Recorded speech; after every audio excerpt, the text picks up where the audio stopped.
Chief of Staff for Policy. Stephen, thank you so much for taking time for us. So who is in charge of DOGE? The President of the United States. He's the administrator of DOGE? No, the DOGE is what was formerly U.S. Digital Services. It's an agency of the federal government that reports into the office of the Executive Office of the President, which reports to the President of the United States. Okay. The way that Article 2 works is the President wins an election, and then he appoints staff, including myself, including Mike Waltz, including Susie Wiles, yes, including Elon Musk, and those staff report to him. Okay, well aware. So Elon Musk a week ago answered a question about transparency at DOGE. This is how he spoke about DOGE. Well, we actually are trying to be as transparent as possible. In fact, our actions, we post our actions to the DOGE handle on X and to the DOGE website. So all of our actions are maximally transparent. But you hear him there. We post our actions. All of our actions are maximally transparent. Does Elon Musk know he's not in charge of DOGE? Again, the President runs the government, then the President appoints advisors, including Elon, including myself, including all the other staff here at the White House, and then those staff in turn execute the President's commands and directions to all the agencies of the federal government.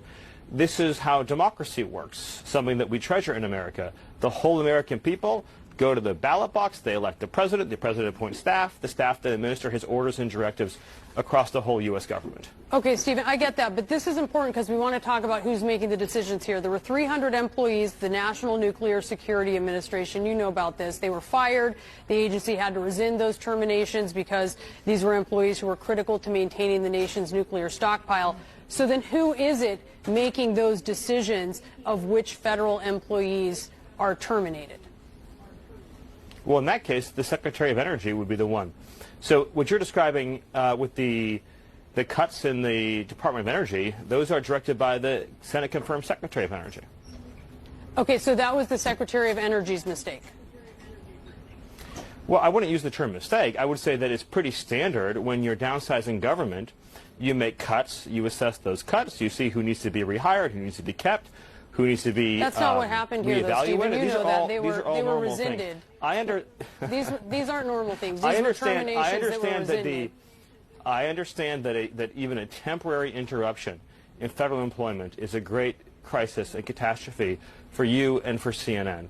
What the American people see is a government that is finally delivering a promise of accountability under President Trump. You want to have a conversation about transparency.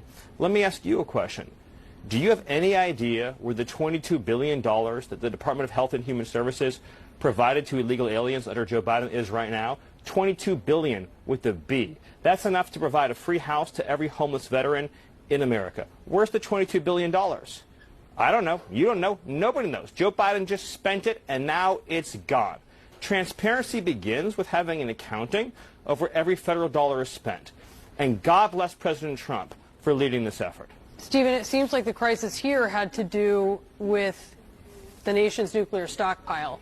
And for these particular federal workers, which I'm not, so this isn't my personal crisis, military members of the Guard I don't and the think Reserve. it's a crisis, well, and you don't think it's well. Hold on. I don't think it's a crisis, and you don't think it's a crisis. Then why are we talking about it? Military